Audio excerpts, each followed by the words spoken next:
Introducing to you first the challenger, fighting tonight out of the blue corner. He's wearing black with gold and weighed in at 114.5 pounds. En la esquina azul, el retador, vestido de negro con dorado, su peso es 114 libras y media. His record, 31 wins, 2 defeats, 8 wins by knockout. Su récord, 31 victorias, 2 derrotas, con 8 victorias por la vía del knockout. De Santiago de Chile, presentando Miguel Ancajas Gonzales.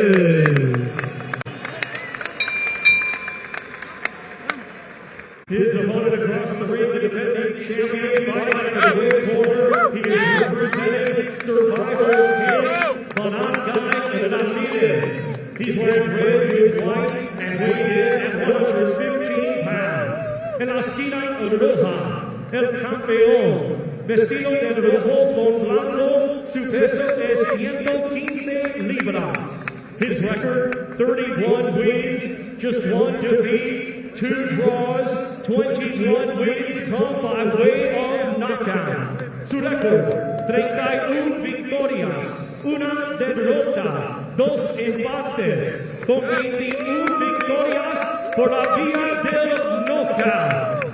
Tonight, in his 8th world title defense, here is the reigning and defending IBF Junior Bantamweight Champion of the World, de Magallanes, Cavite, Philippines, Jerwin Pretty Boy Ancajas.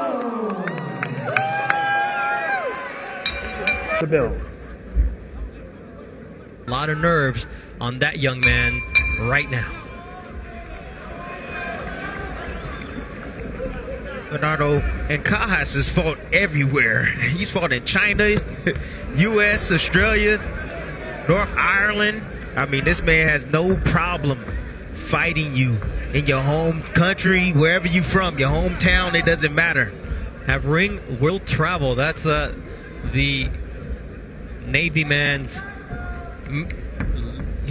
his theme. I mean, this guy is not afraid to go anywhere. No. As you mentioned, he's an international traveler. He just received a promotion to Senior Chief Petty Officer in the Philippines Navy Reserves on August 19th. So even though he couldn't fight because of visa issues of his opponent, he still kept busy. And that boot camp mentality is what you can see the great shape he's in. That's right. Now, what's the pitfall of, preparing? It was already a long camp that he had for November 2nd. I remember talking about that. And then next thing you know, it's postponed a whole month. What's that like, Tim? It's just maintenance, honestly. You're supposed to fight, and you just got to go back, get a little rest, then get back in the gym, and then just try to peak again at the right time again. So, his trainer is in charge of that. He's got a trainer who's he's been with forever, Joven Jimenez, since his 4th pro bout in 2010. And as well, for his last few fights, he's got a conditioning coach as well as a nutritionist. And you got to have that. The last couple times, he's looked a lot better, because there was a point where we saw him come into one of our fighter meetings and he was done. I mean, you got to have that. A champion must have a nutritionist or someone that can, cook his meals for him, and also a strength coach to work hand in hand with the trainer on the boxing as well. See the looping right hand from Miguel Gonzales. Not a big puncher. He's only got 24% of his wins by knockout. 8 knockouts in 31 wins for the fighter out of Santiago. I mentioned he wants to become the first male boxer from Chile to win a world title. And I mentioned the male fighter because Carolina Rodriguez, she won the female IBF bantamweight title and then vacated it, but she was Chile's first ever world champion. Yeah, you see Gonzales not really using his jab. His attack is the body. He likes to break guys down to the body and then shoot shots up to the head. So expect a lot of body punching from both guys in this fight. Nice body shot right there from Ancajas. Ancajas is basically saying, okay, you want to go to my body? Well, I'm going to go back down. I'm going to go down to your body. We already saw that Marriaga finished the fight with a body shot at the start of this broadcast, and we see a push there from Jerwin Ancajas as round number 1 comes to an end. It comes from a long lineage of boxers and a boxing family, so it just runs in their blood, and together they've gotten this far and they want to keep going further and further. For now, it's Jerwin Ancajas in the red trunks, trimmed in white, taking on Miguel Gonzales from Santiago, Chile. You mentioned the percentage of his landed shots that are body shots. He's actually a very good boxer from the outside, but he just loves to dig to the body and get into a war of attrition, and that's a dangerous place to be in against a fighter like Jerwin Ancajas. Yeah, that's a place where he needs to be because Jerwin Ancajas has better legs, better boxing ability. So he wants to be up in this kitchen. He wants to be digging down to the body and making it rough for Ancajas and not allowing him to use that southpaw angles, those southpaw angles. You see Ancajas able to establish that jab from the outside. Yeah, when you fight against a southpaw, Bernardo, you know, one way to beat a southpaw is to be on top of him. You know, take those angles away, push him backwards. And if Gonzales can push him backwards and make Ancajas uncomfortable, well, that's when it increases, you know, his opportunity to win this fight. His name is El Aguja, which means the needle, so he's got to thread the needle here against Jerwin Ancajas. Get inside, use a jab, work the body, but get out of harm's way because Ancajas is a dangerous finisher. Right on the belt line was that right hand from Gonzales.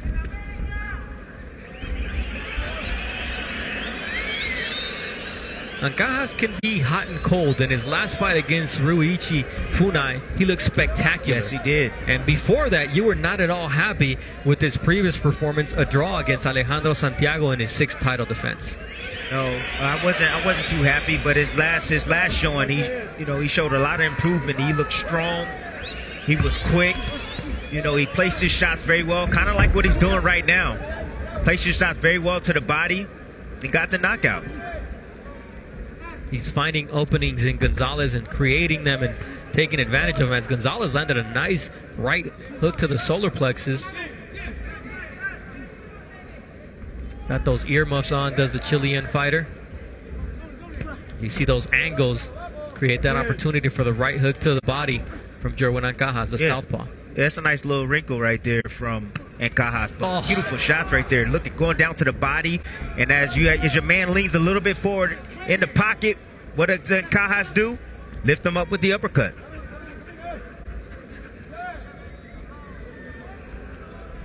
There's taking what the opponent gives you, and there's creating openings and opportunities, and that was the case for Jerwin Ancajas here as we close out round 2 of a scheduled 10-rounder with the world title. Attention's all on you, and you have to deliver at home. Deliver, that's what these two guys are trying to catch, a liver shot. Both Jerwin Ancajas and Miguel Gonzales. A lot at stake for Gonzales in his first world title opportunity. And for Ancajas, he needs to keep proving that he is an elite fighter at 115 pounds because there are a lot of big names out there for him, be it Estrada, Sorung Visay, Tony Nietes, his fellow Filipino, Kazuto Ioka, Khalid Yafai, Chocolatito Gonzalez. A lot of talent, a lot of good fights to be made if he continues to win. Yeah, I'm seeing some maturity from Ancajas. You know, he's really standing his ground, really sit down on his punches now. You know, that can contribute to, you know, his strength and conditioning. You know, and he's looking like he's getting a lot more comfortable inside the pocket. You know, he's got a nice high guard, digging down to the body. He's not running around. You know, he's just walking in the ring, using his jab, right there. And he has his opponent in trouble here as Miguel Gonzales is able to stay on his feet. But Ancajas smelled blood and goes for the body shots. Little low there with that left hook, but Ancajas is dangerous. But look how short those shots are. Yeah. You know, from Ancajas. They're nice, short place shots. They're not wide. You know, so you know he's been working on this in the gym. He looks good tonight. And the other thing is, Miguel Gonzales is making him work for it. This fighter came in here with a desire to make history for his home country. He's fighting against Ancajas with a lot of heart, but those body shots have got to wear him down. You die by the sword, you live by the sword, you die by the sword. By the sword, yep. We see Gonzales taking a lot of punishment to the body from Jerwin Ancajas, who goes downstairs once again. Nice right hand there from Gonzales. Yeah, Gonzales had no choice but to get inside the kitchen of Ancajas because Ancajas is just too athletic for him. Too much ability. Big NBA fan. His sons are named after Kyrie Irving and Kyle Korver. And his daughter, just less than a year old, JC Kiera.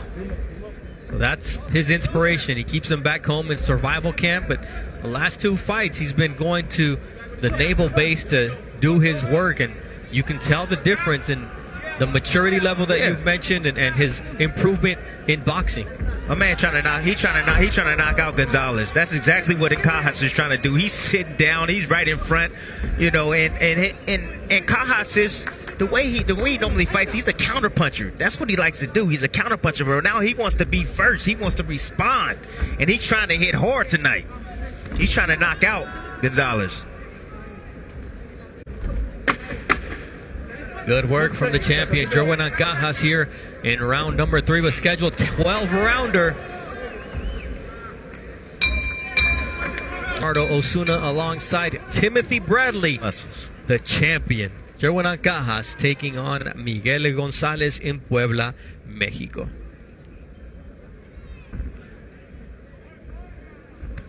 Ancajas now on the hunt. You mentioned it, the way he closed out the previous round, and now how he comes out for round 4.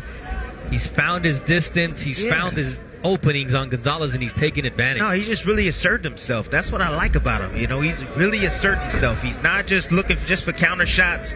You know, he's trying to lead, and he's trying to be defensive at the same time and then lead again. Tim Bradley being effusive with his praise of Jerwin Ancajas. Let's get this on tape. The fans in Mexico, though, expecting a lot more. And they're letting both fighters know here in round 4. It's been an entertaining fight so far. Ancajas has a nice jab. When he uses it, it's definitely effective for him. Setting up the backhand right there. And every now and then you see Gonzales, he'll jump in there. He'll leave himself wide open, and Ancajas will take advantage of it. Ancajas lands 5 of 25 jabs per round. There you see that leaping punch. Reminds us of Teofimo Lopez. Yeah, it was a leap. It was a leaping punch, but typically Ancajas would get hit with a shot like that.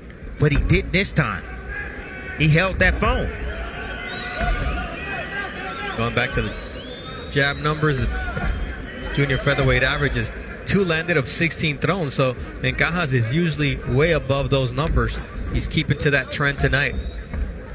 Likes to use that jab to set up everything, especially those body shots that he's so good at.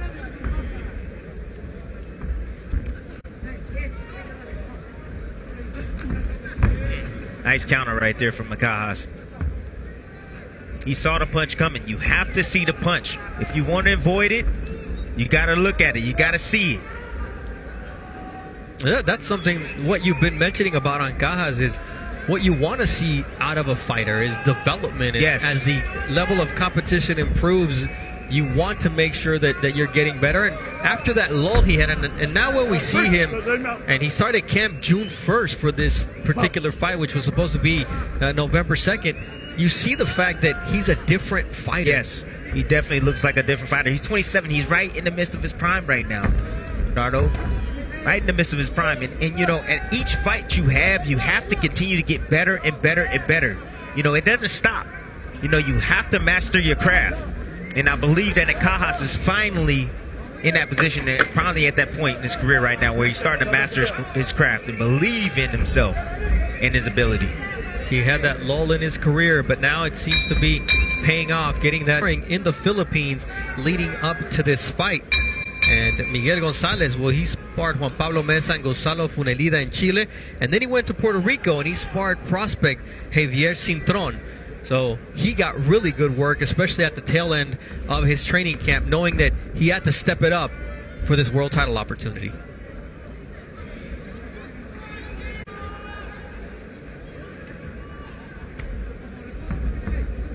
When in doubt, stick out the jab. That's exactly what Jerwin Ancajas did. That's exactly what you have to do, especially dead spots. The young fighters out there that's just, sitting there posing in front of each other. Get your jab working. If you get your jab working, it's going to set up things for you. Nice counter right there from Gonzales, who I was watching some of his fights in Chile, and the Chilean commentators were saying he's so good when he boxes, but he loves to be on the inside. And right now you see his effectiveness fighting from the outside. The fans not digging it.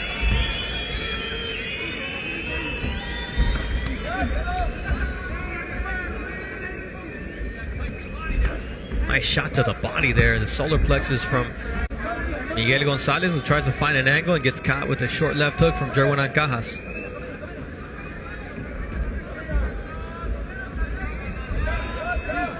Little low with the left hook from Gonzales. Hit the leg of Jerwin Ancajas.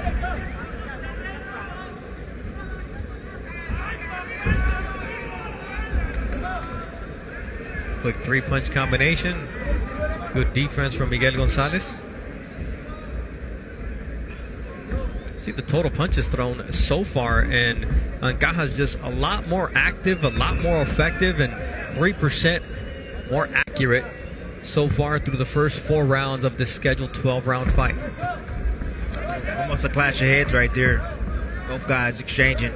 With the southpaw and the orthodox fighters, both their power shots lined up on the same side, so there could be head clashes, and their feet will get tangled up every now and then. So their lead foot, I should say.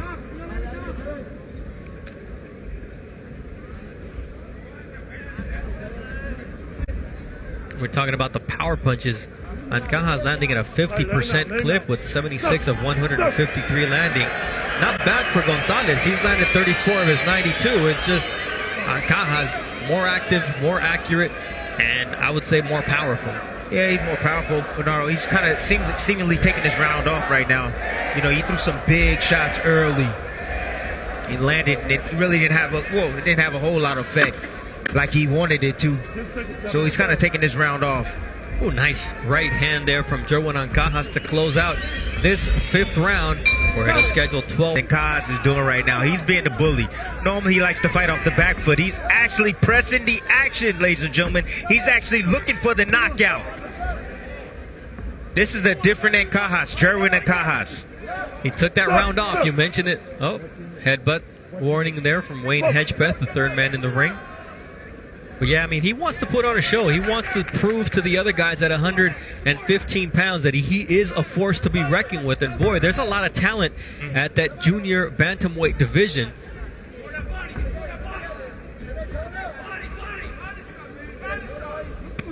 You see that body shot once again from Jerwin Ancajas. You could hear it. And that's really wearing down Miguel Gonzales. Yes, it is. But it's just not a body shot that's just thrown. It's a perfectly placed body shot. Like he sees the opening and he's attacking it. And he's digging. He's punching through the ribs of his opponent. Nice uppercut, and his opponent is hurt. And here comes Jerwin Ancajas trying to finish Miguel Gonzales here in round 6 of this World Championship fight. Gonzales holding on for dear life, and down he goes, but it's not a knockdown. Very smart from Gonzales. Very, very smart from Gonzales. Ooh, Jerwin Ancajas swings and misses, but Gonzales is not well. His legs are wobbly, and the left of the shot. It would have been better for him to go down, because if not, Wayne Hedgepeth had no choice but to stop this fight. That's right. Sometimes when you hurt fighters, we just tend to go to the danger. Sometimes you got to be in there thinking. Take the knee.